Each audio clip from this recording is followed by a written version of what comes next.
We welcome you to the Divine Connection. Divine connection ईश्वरीय संपर्क में आपका स्वागत है।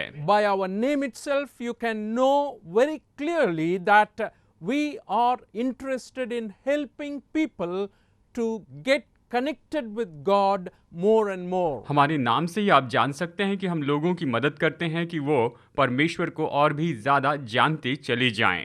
हम लोगों का मार्गदर्शन करते हैं कि वो परमेश्वर के संपर्क में आए। Connection with God is crucial, especially at a time like this, what we are living now. परमेश्वर के साथ में संपर्क बहुत ही ज़रूरी है, खास करके ऐसे समय में जिसमें अभी हम जी रहे हैं। Because life seems to be so unpredictable and indefinite, and that we need to anchor on someone who is unchanging, and that is God. क्योंकि जीवन तो बिल्कुल इस समय अनिश्चित रूप में दिखता है, हम किसी बात का अनुमान नहीं लगा पाते हैं और इसीलिए हमें परमेश्वर पर आधारित रहना बहुत ज़रूरी है, उस पर विश्वास रखना है। One of the things that helps us to connect with the divine, like we spoke in the last program itself, is the Bible. परमेश्वर के साथ संपर्क में बने रहने के लिए एक चीज बहुत ही महत्वपूर्ण है और वो है बाइबल। पिछली बार हमने इसके बारे में देखा। If you notice in this program, we always use the Bible as our basis for teaching. आपने देखा होगा इस प्रोग्राम में हमारी शिक्षा के बुनियाद के रूप में हम बाइबल का उपयोग करते We हैं। believe that it is written revelation of God. हम मानते हैं कि ये तो परमेश्वर की ओर से लिखा गया प्रकाशन का वचन है। So, in the last program, if you remember, we spoke about what is the Bible. आपको याद होगा कि पिछले प्रोग्राम में हमने चर्चा की थी कि बाइबल क्या है। And it is important for us to know because we want to encourage people to read the Bible more and more. ये जानना हमारे लिए बहुत ही महत्वपूर्ण है क्योंकि हम लोगों को बहुत प्रोत्साहित करते हैं कि वो वचन पढ़ते चले जाएं। One of the first things we saw in the last program was Bible helps us to know who God is. पिछले प्रोग्राम में सबसे पहली बात हमने देखी थी कि बाइबल हमारी मदद करती है कि हम जानें कि परमेश्वर कौन है। So when you know who God is, you also know what He has done for you from the Bible. और जब आप जानेंगे कि परमेश्वर कौन है तो आप बाइबल से ये भी जानेंगे कि उसने आपके लिए क्या किया है। It also guides you how to live better in your life every day. यह आपका मार्गदर्शन करती है कि प्रतिदिन आप अपना जीवन बेहतर रूप में कैसे जी सके। It talks about your life in general, living on earth. वो इस पृथ्वी पर आपके रहते हुए आपके जीवन के बारे में बताती है। It also talks about a life that is to come, what we call eternal life. यह आने वाले जीवन के बारे में भी बताती है जिसे हम अनंत जीवन कहते हैं। So Bible tells us how to live in this world and also in the world beyond. Bible बताती है कि संसार में कैसे जिए और आने वाले संसार में हम किस तरह से जी सकते हैं, ये सब बताती है। So it teaches us that this life is not going to end in this world. यह हमें बताती है कि हमारा जीवन इस संसार में ऐसे खत्म नहीं होगा। Mankind has something in them which is called the spirit or soul that is going to last forever and ever with the Creator God. मनुष्य में ऐसा कुछ है जिसे हम आत्मा कहते हैं और वो तो सृष्टिकर्ता परमेश्वर के साथ में हमेशा हमेशा के लिए बनी रहेगी।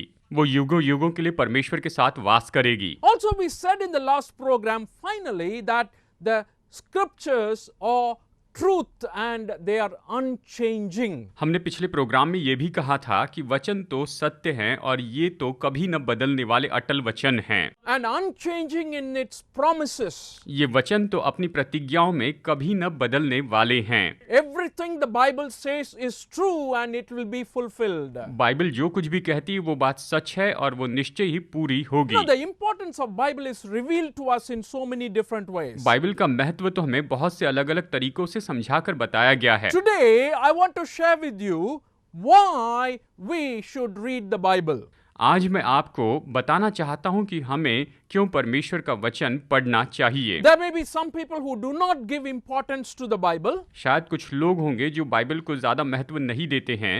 Some people think, oh, I don't understand anything. कुछ लोग सोचते हैं कि ओ मुझे तो कुछ भी समझ में नहीं आता है। Some people think like this, it's only for those people who preach the word of God, who speak from the pulpit like me. कुछ लोग सोचते हैं कि ये तो केवल उन लोगों के लिए है जो परमेश्वर के वचन का प्रचार करते हैं या मेरे जैसे पुलपिट से खड़े रहकर लोगों को बताते हैं। Some people think it is boring. कुछ लोगों को लगता है कि ये तो बोरिंग है, ये तो उबाऊ है, Oh, it's only a religious book, I don't need to read it. और ये तो केवल धार्मिक किताब है, मुझे इसे पढ़ने की जरूरत नहीं है।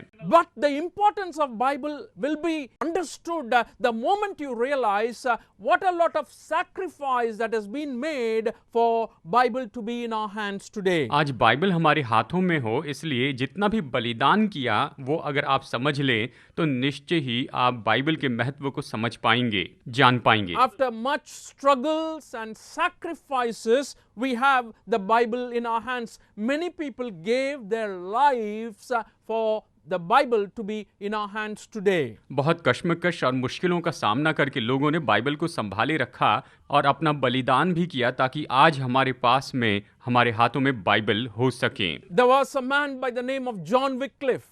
जॉन विक्लिफ नाम के एक व्यक्ति थे। He translated the Bible into English and started giving to people.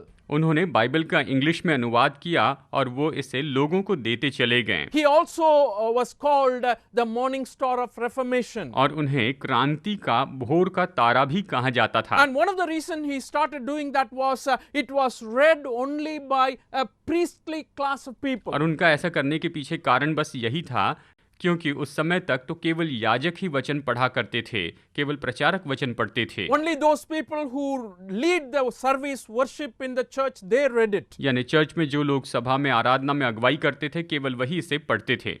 It was not available to the common man. ये तो सामान्य मनुष्य के लिए उपलब्ध नहीं थी। And it was at that time John Wycliffe made this effort and finally after him there were many others who gave their life so that this Bible can be in our hands. और John Wycliffe ने इसके लिए इतना परिश्रम किया और उसके बाद में बहुत से लोगों ने अपना जीवन इसके लिए दे दिया ताकि ये बाइबल आज हमारे हाथों में रह सके। So looking at the background, I really feel that reading the Bible is very important, and today I want to share with you why we should read the Bible. इन सारी पृष्ठभूमि को देखकर मैं ये जान गया हूँ कि बाइबल पढ़ना हमारे लिए बहुत महत्वपूर्ण है और मैं बताऊंगा बाइबल क्यों पढ़े। First of all, we are commanded to read the Bible. सबसे पहले हमें आज्ञा दी गई है कि हम बाइबल पढ़े, यानी सबसे पहले हमें बाइबल पढ़ने की आज्ञा दी गई है। It is not an option given to the people.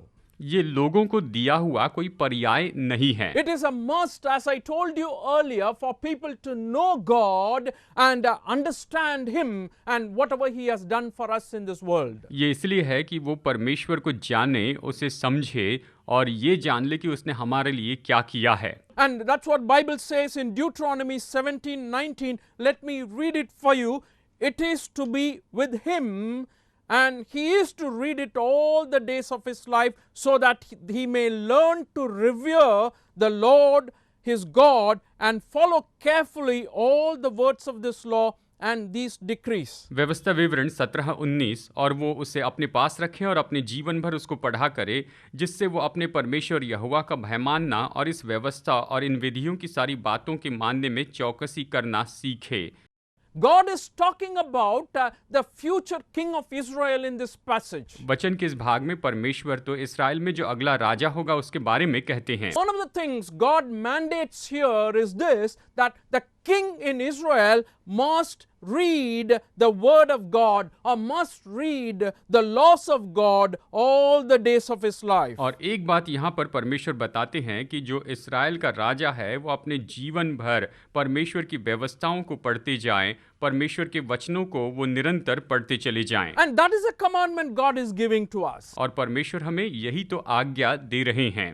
In the book of Joshua also you find in the first chapter 8th verse, यहोशू की किताब अध्याय 1 वचन 8 में आप ये पाएंगे, keep this book of the law always on your lips, meditate on it day and night so that you may be careful to obey everything written in it. व्यवस्था की ये पुस्तक तेरे चित्त से कभी न उतरने पाए, इसी में दिन रात ध्यान दिए रहना, इसलिए जो कुछ उसमें लिखा है उसके अनुसार करने की तू चौकसी करे, क्योंकि ऐसा करने It से। is a command given, let it not depart from your mouth. देखिए यहाँ पर आज्ञा दी गई है कि ये तेरे मुंह से दूर न होने पाए। So God is interested in us reading the scriptures. यानी परमेश्वर हमें दिलचस्पी लेते हैं कि हम वचनों को पढ़ते चले जाएं। It is something that we have to do. ये तो ऐसा है जो हमें करना ही होगा। You may be wondering, oh, why is he forcing us to do? शायद आप ये सोच रहे होंगे कि ये क्यों ऐसा करने के लिए कह रहे हैं। I want to tell you, when we grow up as children, you find in families some things are forced on them. आपने देखा होगा जब परिवार में बच्चे बढ़ते हैं तो परिवार की ओर से कुछ बातों के लिए उन पर जबरदस्ती होती है। Oh, people who study psychology and mental health, they may say, don't force things on children. Psychology और मेंटल हेल्थ पढ़ने वाले लोग कहते हैं बच्चों से इस बारे में जबरदस्ती न करें। But I was forced on so many things with regard to the scriptures, and I find the value of knowing the scriptures from childhood, even with forcing. बचपन से वचन पढ़ने के बारे में मुझ पर जबरदस्ती थी और निश्चय इसका क्या मूल्य होता है इसे मैं अच्छी तरह से समझ सकता हूँ, मैं इसे जानता हूँ। Jesus Christ also says in John chapter 5 verse 39, he says like this, you study the scriptures diligently because you think that in them you have eternal life. यीशु मसीह ने यूहन्ना 5:39 में कहा, तुम पवित्र शास्त्र में ढूंढते हो क्योंकि समझते हो कि उसमें अनंत जीवन तुम्हें मिलता है और ये वही है जो मेरी गवाही देता है। So you find in all these verses we are recommended, in other words, we are commanded to read the word of God. यानी हम इन सारे वचनों में देखते हैं कि हमें आज्ञा दी गई है कि हम परमेश्वर के वचन का अध्ययन करते जाएं। Why is he telling this to us? वो हमें ये क्या बताते Why हैं, it is important? ये क्यों महत्वपूर्ण है। And friends, we need to understand the value of God's word. और दोस्तों हमें परमेश्वर के वचन के मूल्यों को समझना बहुत जरूरी है। It is only then we will be able to know the result, we will be able to know what it can produce in our lives. केवल तभी हम परिणामों को देख पाएंगे और जान पाएंगे कि हमारे जीवन में क्या उत्पन्न कर सकता है। So, more than many other factors which we will be seeing after the music break, I want to tell you I want to leave with you that the first thing is we are asked to read the Bible from God. Music break के बाद हम बहुत सी बातों को देखेंगे, लेकिन सबसे महत्वपूर्ण बात बताऊं, परमेश्वर हमसे अपेक्षा करते हैं कि हम बाइबल पढ़ते चले जाएं। And I like the verse in the book of Revelation chapter 1 verse 3.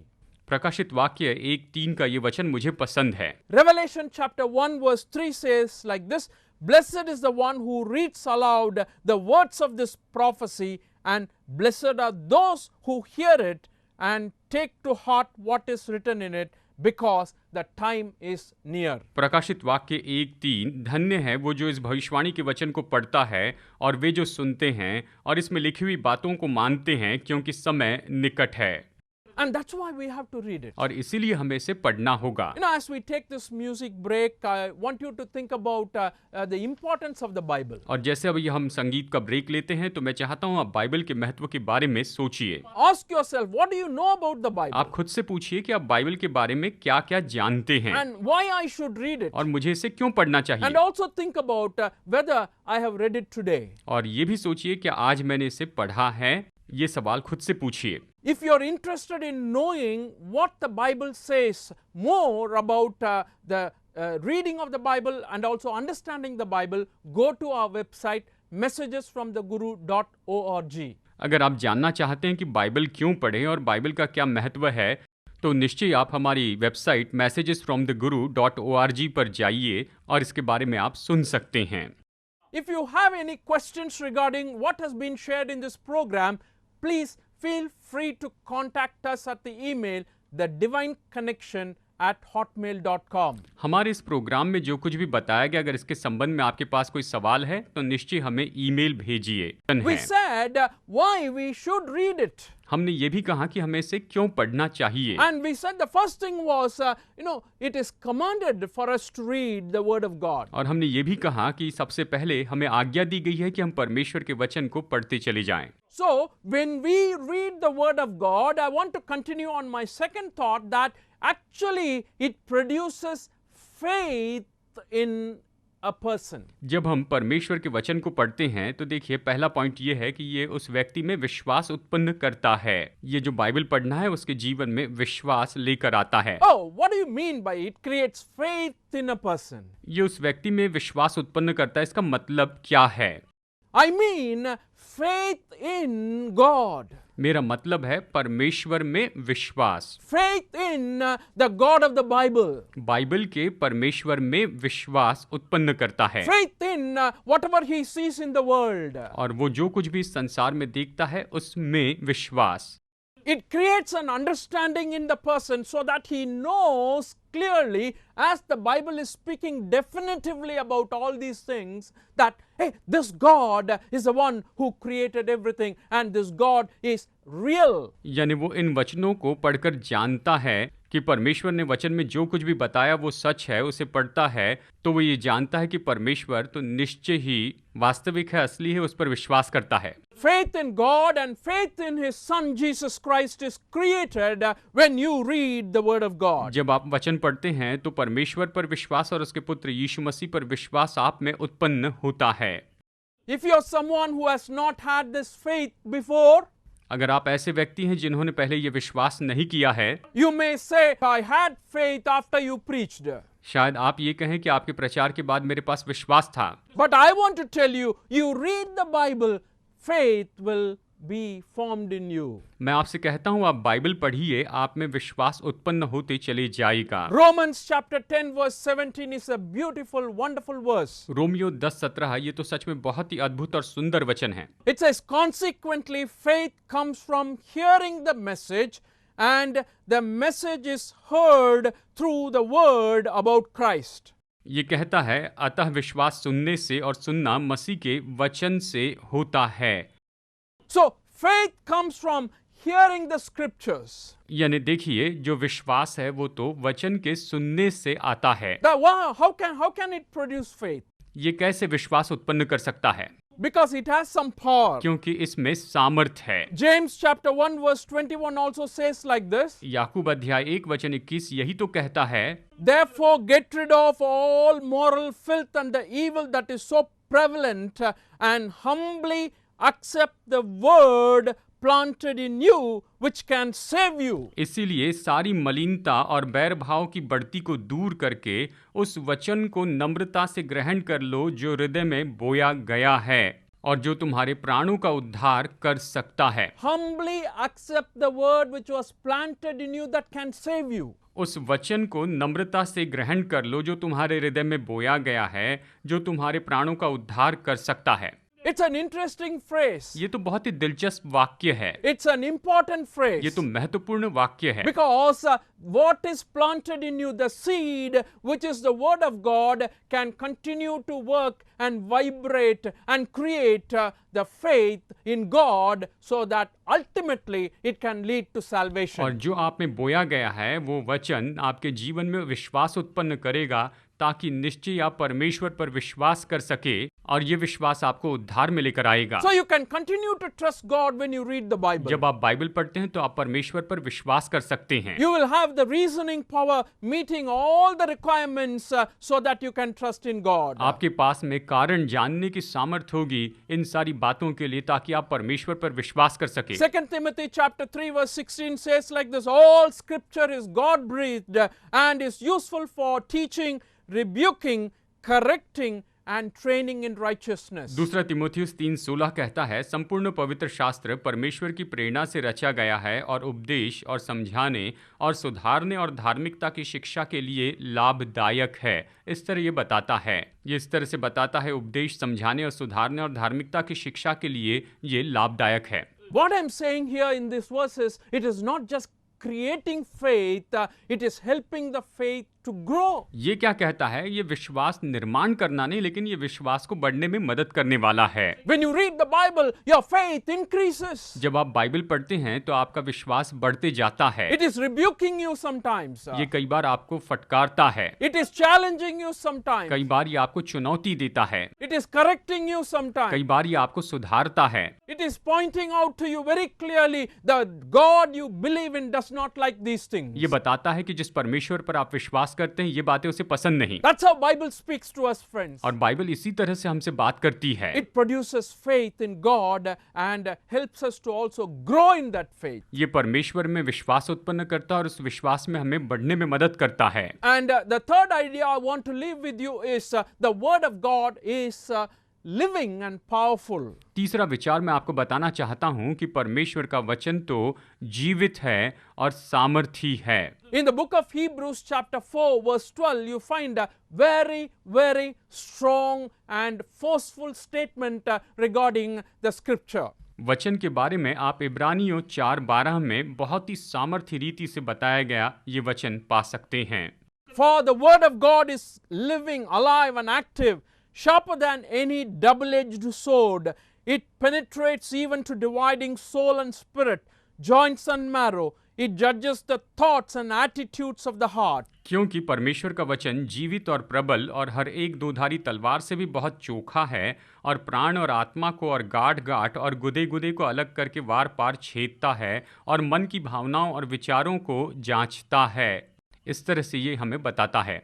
It is like a medical term, it's like performing an operation. ये मानो मेडिकल शब्दों में कोई ऑपरेशन करने जैसे है। What the word of God can do in your life. परमेश्वर का वचन आपके जीवन में क्या कर सकता है? It can cut open. ये आपको पूरा खोल सकता है। It is a double-edged sword. ये दुधारी तलवार है। These are not mere words, friends. These are not letters that are printed in a book. When you read these words, it is powerful enough to cut open your heart. ये केवल शब्द ही नहीं, ये केवल पुस्तक में लिखे गए केवल कुछ प्रिंट नहीं, लेकिन ये ऐसे सामर्थी वचन है जो आपके हृदय को काट दे। It has the power. इसमें सामर्थ होती है। And that's what Jesus says, because these words are not simply words, these are spirit actually. और इसलिए यीशु ने कहा कि ये जो वचन है ये केवल ऐसे ही नहीं, लेकिन सच में ये तो आत्मा है, परमेश्वर की आत्मा है। I want you to understand this verse, John, the Gospel of John chapter 6 verse 63. यूहन्ना अध्याय 6 वचन 63, मैं चाहता हूं कि आप इसे समझ ले। The spirit gives life, the flesh counts for nothing.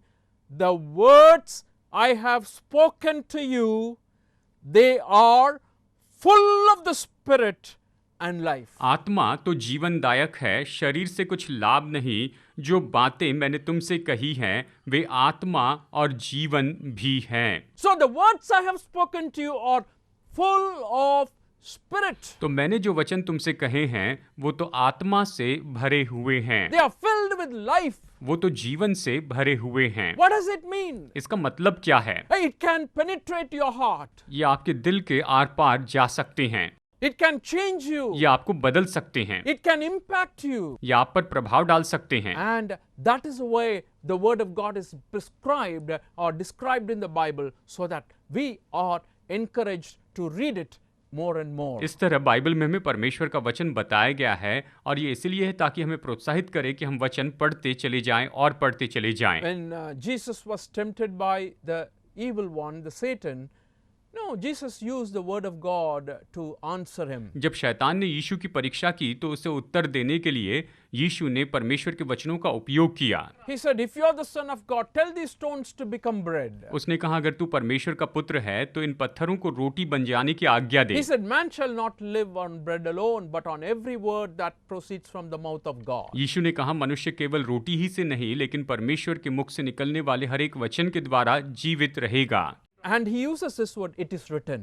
और वो ये कहते हैं कि ये लिखा है। And he was meaning the word of God, the scriptures that was already written. और उसका मतलब परमेश्वर का वचन था जो कि पहले लिखा गया था और इसलिए यीशु ने इस तरह से कहा कि ये लिखा है। Friends, I'm saying it to you so that your life will be changed and blessed. मैं आपको ये इसलिए बता रहा हूँ ताकि आपका जीवन बेहतर हो और आप अपने जीवन में आशीषों को प्राप्त करें। I want to share this with you so that you will start reading the word of God. मैं आपको ये बताना चाहता हूँ ताकि आप परमेश्वर का वचन पढ़ना शुरू करें। If you have not had one Bible, get it now. अगर आपके पास बाइबल नहीं है तो अभी आप इसे लीजिए। You can even read it in the mobile phone now. अभी इन दिनों में आप मोबाइल फोन पर भी इसे पढ़ सकते हैं। I'm not recommending, mobile phone Bibles, but I'm saying if there are no other option, the word of God is available even in the mobile. मैं मोबाइल वर्जन को पढ़ने के बारे में प्रोत्साहित नहीं कर रहा हूँ, लेकिन मैं ये कह रहा हूँ कि अगर आपके पास बाइबल उपलब्ध नहीं है तो आप मोबाइल में उसे पढ़िए।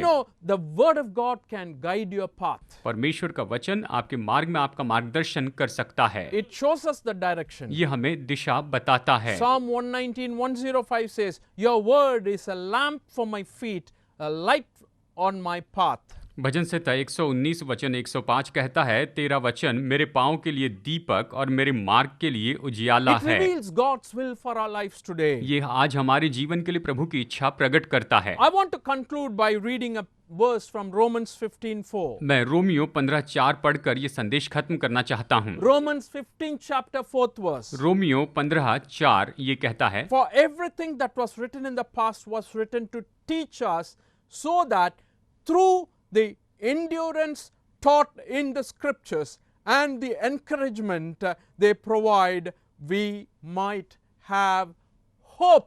जितनी बातें पहले से लिखी गई वे हमारी ही शिक्षा के लिए लिखी गई हैं कि हम धीरज और पवित्र शास्त्र से प्रोत्साहन द्वारा आशा रखें। इस तरह रोमियो 15:4 हमें यहाँ पर बताता है। Of all the things, friends, today is a life that is not having any hope. I want to tell you, the Word of God can give you hope.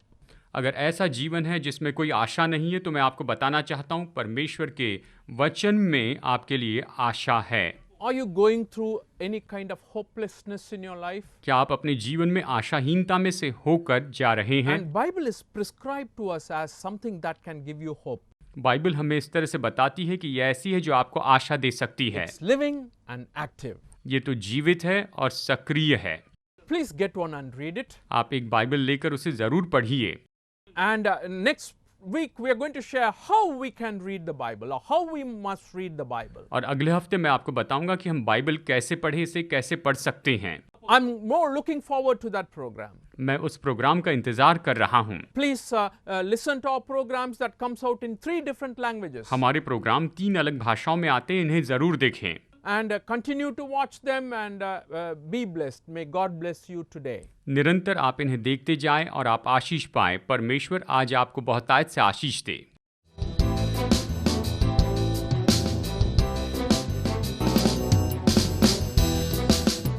Study the Word of God in a private and personal way through our online study website. Contact number